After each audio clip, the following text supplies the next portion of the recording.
दोस्तों तुसी वेखदे पे हो अपना देश पंजाब टीवी ते मैं तुहाडा मेज़बान मोहम्मद नदीम खरल। सब तो पहले अपने चैनल करो सबसक्राइब ते बैल आइकन ते क्लिक करो। अच्छी और बेहतरीन वीडियो तुहानू पियो नीली दे जानवरां दी मिले और तुसी वेखो सब तो पहले। अज लैके असीं हाज़र होए एक बूरे रंग की मझ है। अल्लाह के फजल नाल 5 कल्याण जी, मुछ बग्गी, पैर अगले भी चिट्टे, पिछले भी चिट्टे, पिछे कट्टा हुणे सूई है और असीं इत्थे पहुँच गए हैं। बौला नहीं कढ़िया, बाकी लैने देने मुकद्दर होंदे ने। अपना देश पंजाब टीवी की टीम हमेशा तुहाडे वास्ते अनमोल खूबसूरत और प्योर नीली दे ये शर्त है लैके जानवर जिहड़े ने हाज़र होंदी है और टीम नू पूरी जनाब सलाम पेश करने असीं जनाब अखराजे तहसीन भी पेश करने हैं। बाकी उन्होंने दोस्तों का जिहड़े साडे नाल जिहड़ा है अटैच ने और नीली का माल सानू विखांदे ने और असीं उन्हां वास्ते तुहाडे वास्ते उन्हां दे कोल जाके नीली दे ब्रांड कढ़ के लैके अज वाली मैं जिहड़ी बूरी है ये पूरी नस्ल जात वाली है, प्योर नीली दी है। कितों मैं कुछ ही नहीं नीली तो बाकी ये सुआ तीसरा है। ये जनाब सामने सारी गल्लां सच्चियां मालक ना हो जाणगियां। मालक ने तुहानूं दसना है मैं नीली दी है नहीं है, तुसीं आप ही वेखना है। तुहाडी नज़र बेहतर जानदी है साडे तो, क्योंकि असी सिर्फ विखाना है और तुसीं उहदी बरीकियां लभणियां ने कि बाकी ये आर नीली वाले है नहीं है। कैमरामैन साहब बिस्मिल्लाह करके मैं दा मूँह खाओ।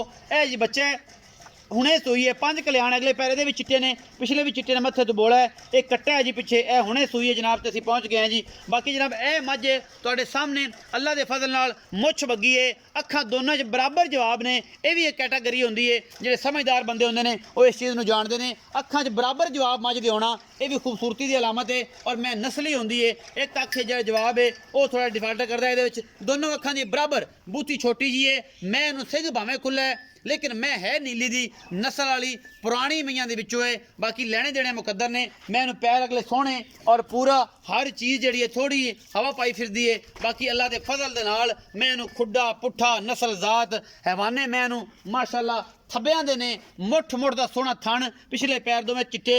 ये जनाब हुणे सूई है और जनाब असीं पहुँच गए जेर ज मैं नहीं पाई। मैं इहनूं डाकां खुड्डा पुट्ठा हर पासों पूरी वक्खी छोटी मैं दी नस्ल जात तुसीं आप वेखनी है। असीं सिर्फ तुहानूं मझ विखाणी है, आप तसल्लियां करनियां ने। थणा दी गारंटी साडी, पिछे की गारंटी साडी, छट्टे फौरे की गारंटी साडी, ये गारंटियां साड़ियां ने। बाकी मझ दुध देवे तुहानूं 35 kilo, 40 kilo, 25 kilo, 20 kilo, 18 kilo, ये थोड़ा वक्त है। मैं दी अडर क्वालिटी तो लगता है मैं 16 तो 18 किलो दूध आम करेगी इंशाल्लाह। मैं दा बॉडी स्ट्रक्चर बड़ा है, खूबसूरत बड़ी है। पिछों दी अग्गा मैं खुला है, सिंह मैं खुला है। बाकी मैं नस्लों जातों कितों भी नहीं खुंजी। बाकी लैने देने मुकद्दर होंदे ने। खब्बियां दे हवाने मैं लई फिरदी है। बाकी अल्लाह के फजल नाल तुरिया नहीं जाता। इस मैं कोलों केडा वड्डा इहदे कोल अडर है, केडी वड्डी इहदे कोल हवाने दी जो कि तुसीं आप वेखदे पे हो। कैमरा मैं तसल्ली करवाया जरा दोवां पासों पूरा पूरा हवाना जिहड़ा जी अल्लाह के फजल नाल माशाअल्लाह एडे एडे जानवर सोहने आ रहे हैं ना अजकल कि माशाअल्लाह अल्लाह पाक ने वैसे वक्त लाए ने। एक तो एक चंगा जानवर, एक तो एक सोहना जानवर। और मैं भावें सिंघां तों सादी है लेकिन मैं दुध अल्लाह के फजल नाल 18-20 किलो ये करने वाली है। बाकी लैने देने मुकद्दर है, धुनी कौड़ी का निशान नहीं है। मैं इहनूं बाकी अल्लाह के फजल नाल पुरानी आली पा दी चंगी प्योर नीली दी ये जनाब जानवर लैके मझ असीं हाज़र होए हैं। पिछे दे कट्टा है, ए सामने तसल्लियां करवा दी ने भाई ने, कैमरामैन ने। आओ जी सलीम भाई। सिंह दी सादी है, अखा दोवें जवाब, मुछ बगी है, भूरे रंग च कैले भूरे रंग च मैं। आओ जी सलीम भाई। अस्सलाम वालेकुम जी।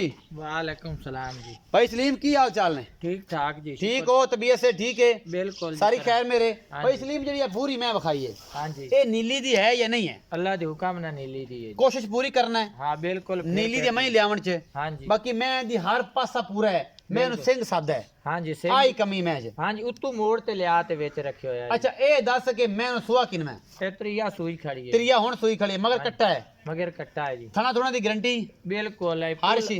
पोला चोमण जी, ना कोई छट्टा ना फुआरा ना कोई वादा ना गाता। अच्छा भाई सलीम ये दस कि जेड़ी ये मैं ये सुई तो होने तीजा सुआ सुई है, मुहब्बत प्यार वाला जेड़ा मुੱਲ है वो किन्ना दे दुੱਧ आदे गते पाए दा मुकद्दरां दा ये नसीब है। यार पिछलियां भी ये गल कीती है भी साडी माज केड़ी है नीरे पठियां ते 18 शेर देंदी रही है दूसरे सूए। पिछले घर वाले ने। हाँ जी पिछलियां गल अच्छा हुण जेड़ा एदा आधा वक्त लेना हर बंदे ने, हर बंदे ने आधा वक्त लेना। आधा वक्त लेना ते वक्त दे जेड़ा बदले है जी अल्लाह ताला ही काम सारे मामले करदा है, बंदा कुछ नहीं कर सकदा। बिल्कुल। अच्छा जी मुहब्बत प्यार वाला मुੱਲ करो की गए सलीम भाई? 2,95,000। 2,95,000 भाई 2,95,000 च कोई लाड प्यार करसी हुणे ही कर मुੱਲ थोड़ा ज्यादा नहीं। मैं ते सिंघां दी सादी है। नहीं जी मझ भी बहुत चंगी मझ है, अल्लाह दे हुक्म नाल मझ भी 22 शेर दुध देवन वाली है। बारा लगा वो गल तुसी साफ कर देने भाई अगर दुध गत्ते पाए दा गत्ते पाए दा। हुण भी 10 किलो बोला कटसी मझ इंशाल्लाह। अच्छा सलीम भाई मोहब्बत प्यार करो ना मुੱਲ चो ਨਹੀਂ ਸਹੀ ਰੇਟ ਹੀ ਕਿ ਕਰੋ ਜੀ ਹੁਣੇ ਕਰੋ ਮਿਹਰਬਾਨੀ ਕਰੋ ਮੌਕੇ ਤੇ ਕੋਈ ਬਿਰਾ ਆਇਆ ਤਾਂ ਉਹਦੇ ਨਾਲ ਨਹੀਂ ਹੁਣ ਵੀ ਕਰ ਤੇ ਫਿਰ ਮੌਕੇ ਤੇ ਕਰਾਸ ਹੈ ਚਲ 5000 ਕੰਮ ਕਰ ਦੇ 5 2,90,000 ਰੁਪਏ ਹਾਂਜੀ ਇਹ 2,90,000 ਵਿੱਚ ਸੱਜਣ ਆਵੇ ਤੇ ਕੋਈ ਹਯਾ ਉਸੀ ਪਿਆਰ ਮੁਹੱਬਤ ਕਰ ਲੈ ਸਾਂ ਤੇਰੇ ਬਿਰਾ ਦੇ ਮੂੰਹ ਨੂੰ ਤੂੰ ਸੱਜਣ ਆਂਦੇ ਨੇ ਨਾ ਬੂਏ ਤੇ ਭਰਾ ਨਾ ਬੰਦ ਕਰਕੇ ਵੰਡੀ ਬਾਉਦਿਨ ਤੋਂ ਆਵੇ ਕਰਾਚੀੋਂ ਆਵੇ ਸਖਰੋਂ ਰੋੜੀ ਤੋਂ ਆਵੇ ਤੇ ਬੋੜਾ ਆਪਾਂ ਹਯਾ ਨਾ ਕਿਤੇ ਬੰਦੇ ਕਿਆ ਨੀਲੀ ਦੇ ਜਨੇ ਹਯਾ ਵੀ ਨਹੀਂ ਕਰਦੇ ਕਦਰ ਕਰਸਾਂ ਕਦਰ ਉਸੀ ਹਾਂਜੀ ਕਦਰ ਹੋਵੇਗੀ ਜੀ ਬੰਦੇ ਆਂਦੇ ਨੇ ਬਿਰਾ ਬਣਾ ਕਦਰ ਉਸੀ ਜੀ 2,90,000 ਦੇ ਵਿੱਚੋਂ ਕਦਰ ਹੋਵੇਗੀ ਇਨਸ਼ਾਅੱਲਾ ਇਹ ਤੀਜਾ ਸੁਬਾ ਹੁਣ ਸੂਈਏ ਥੱਬਿਆਂ ਦੇ ਹਵਾਨੇ ਨੇ ਮੈਂ ਪੂਰੀ ਪੱਧਰ ਏ ਕਿਤੋਂ ਨਹੀਂ ਖੁੱਚੀ ਮੈਂ ਹਰ ਪਾਸੋਂ ਪੂਰੀ ਏ ਸਿਰਫ ਔਰ ਸਿਰਫ ਸਿੰਘ ਸਾਦਾ ਮੈਂ ਇਹਨੂੰ ਖੁੱਡਾ ਪੁੱਠਾ ਥੱਬਿਆਂ ਦੇ ਹਵਾਨੇ ਨੇ ਇਸ ਜਨਾਬ ਮੈਂ ਦੇ ਕੋਲ ਔਰ ਹਰ ਪਾਸੋਂ ਪੂਰੀ ਆਪਣਾ ਦੇਸ਼ ਪੰਜਾਬ ਟੀਵੀ ਤੇ ਤੁਹਾਡੇ ਵਾਸਤੇ ਹਮੇਸ਼ਾ ਆਲਾ ਔਰ ਖੂਬਸੂਰਤ ਤਰੀਨ ਜਾਨਵਰ ਮਿਲਦੇ ਨੇ ਔਰ ਤੁਸੀਂ ਇਸੇ ਪਾਰੋਂ ਆਪਣਾ ਦੇਸ਼ ਪੰਜਾਬ ਵੇਖਦੇ ਜੇ ਆਪਣਾ ਬਹੁਤ ਸਾਰਾ ਖਿਆਲ ਰੱਖਿਆ ਜੇ ਮਿਲਾਂਗੇ ਅੱਛੀ ਔਰ ਬਿਹਤਰੀਨ ਵੀਡੀਓ ਦੇ ਨਾਲ ਅੱਲਾ ਨਿਗਹਿਬਾਨ।